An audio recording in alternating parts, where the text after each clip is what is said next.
अपराधं क्षमतु मे वन्दे द्वितीयम्पि लोकासवन्दामि वन्दे भारतयेनं कृतं सर्वम् अपराधं क्षमतु मे वन्दे तृतीयम्पि लोकासवन्दामि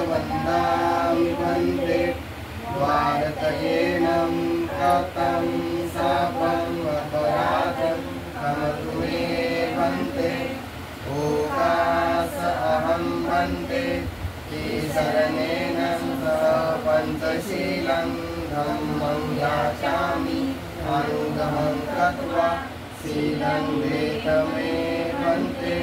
द्वितीयम्पि ओकास अहं वन्दे केसरणेन सह पञ्चशीलं धम्मं याचामि अनुगमं कृत्वा शीलं वेदमे वन्दे तृतीयम्पि लोकास अहं वन्दे केसरणेन सह पञ्चशीलं धम्मं याचामि अनुगमं कृत्वा शीलं वेदमे वन्दे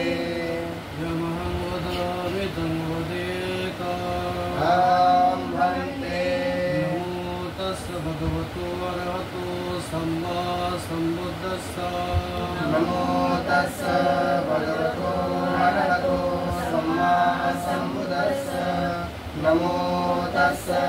भगवतो अरहतो सम्मा सम्बुद्धस्स नमो तस्य भगवतो अरहतो सम्मा सम्बुद्धस्स बुद्धं शरणं गच्छामि बुद्धं शरणं गच्छामि धम्मं शरणं गच्छामि धम्मं शरणं गच्छामि संघं शरणं गच्छामि संघं शरणं गच्छामि द्वितीयम्पि बुद्धं शरणं गच्छामि द्वितीयम्पि बुद्धं शरणं गच्छामि द्वितीयम्पि धम्मं शरणं गच्छामि द्वितीयम्पि धम्मं शरणं गच्छामि द्वितीयम्पि संघं शरणं गच्छामि द्वितीयम्पि संघं शरणं गच्छामि तृतीयम्पि बुद्धं शरणं गच्छामि तृतीयम्पि बुद्धं शरणं गच्छामि तृतीयम्पि धम्मं शरणं गच्छामि तृतीयम्पि धम्मं शरणं गच्छामि तृतीयम्पि संघं शरणं गच्छामि तृतीयम्पि संघं शरणं गच्छामि शरणागमनसम्पूर्ण पानातिपाता वीरमणि सिक्खापदं समादियामि पानातिपाता वीरमणि सिक्खापदं समादियामि अदिन्नदाना वीरमणि सिक्खापदं समादियामि अदिन्नदाना वीरमणि सिक्खापदं समादियामि कामेषु मिच्छासरा वीरमणि सिक्खापदं समादियामि कामेषु मिच्छाचारा वीरमणि सिक्खापदं समादियामि मुसावादा वीरमणि सिक्खापदं समादियामि मुसावादा वीरमणि सिक्खापदं समादियामि शूरामिरयमज्जप्रमाददान वीरमणि सिक्खापदं समादियामि शूरामिरयमज्जप्रमाददान वीरमणि सिक्खापदं समादियामि साधु साधु साधु इमं त्रिशरणेन सद्यं पंचशीलं धम्मं सदुकं सुरक्षितं कृत्वा अपमादेन शीलं सम्पदेता आमन्ते साधु साधु साधु साधु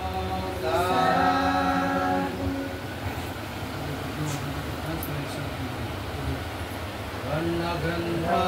गुणोपेतं एतं कुसुमसन्तते पूजयामि मुनिन्दस्य सेवाक सरोरुहे पूजेमि बुद्धं कुसुमेन तेन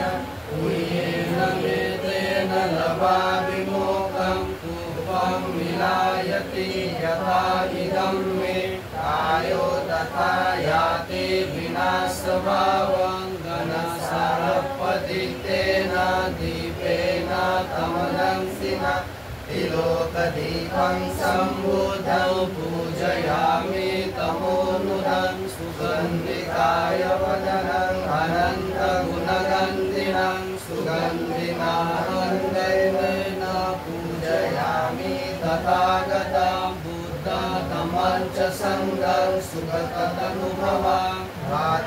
भातुकव्ये लङ्काय जम्बुद्वीपे तिरस्पुरवरे नागलोके सतूपे सभ्ये बुद्धस्य बिम्बे सकलदशदिशे केशमुवादिधातुवन्दे सभ्येऽपि बुद्धं दशबलतनुजं बोधिचैत्यं नमामि वन्दामि चैत्यं सब्बं सब्बठानेषु पठितिदं शारीरिकधातु महाबोधि बुद्धरूपं सकलं सदा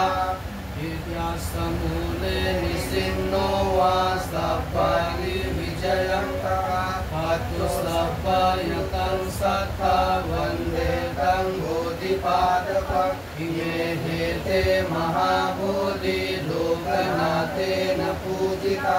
अहं ते नमस्यामि बोधिराजा नमस्तुते बोधिराजा नमस्तुते बोधिराजा नमस्तुते इति पिशो भगवा अरहं सम्मा सम्बुद्धो विद्याचरणसम्पन्नो सुगतो लोकविदो अनुत्तरपुरेशधम्मसारथि सपादेवमनुष्यानं बुद्धो भगवाति स्वकातो भगवता धम्मो सन्दिलिको अकालिको एकपक्षिको उपनयिको पश्चातं वेदितव्यो वियुहिति सुपटिपन्नो भगवतो सावकसङ्गो उजुपटिपन्नो भगवतो सावकसङ्गो न्यायपटिपन्नो भगवतो सावकसङ्गो सामीशिपटिपन्नो भगवतो सावकसङ्गो यदिदं चत्वारि पुरेशयुगानि यद्पुरुषपुगला एष भगवतो सावकसङ्गो आहुनेयो बाहुनेयो दक्षिणेयो अञ्जलिकरणीयो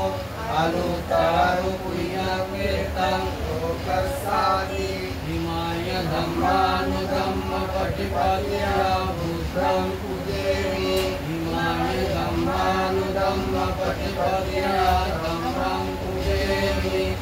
इमाय धम्मानुधम्मपटिपद्या संघं पूजयामि आदारिमाय पटिपद्या जाति जरा व्याधि मरणं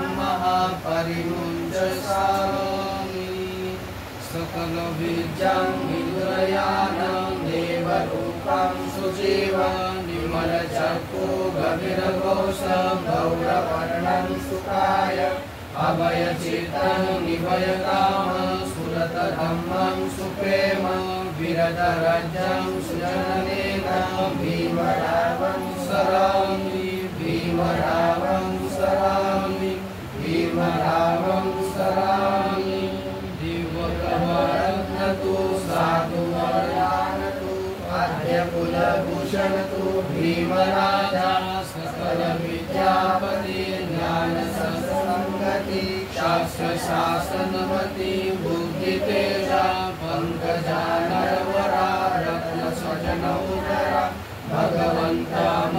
करा भक्त काजा चौदार संगरी शास्त्र धरिया करे कापला हरी उरी रौद्र रूपा मुक्ती पतलोनता जीर्ण स्मृती जाळीला उजाळीला पतकिवा मार्ग साधा राष्ट्र घटना कृती शोभते भारती महामानवपूर्णते शास्त्र सज्ञा शरण बुद्धास्मि शरण धम्मास्मि शरण संघास्मि भीमराजा भीमराजा भीमराजा संपत्ति सिद्धिया सब दुख विनाशाय सब वाय विनाशाय सब रोग विनाशाय सब अंतराय विनाशाय सब उपद्रव विनाशाय भवे दीर्घायु दायका चित्ता रोजो परित्राण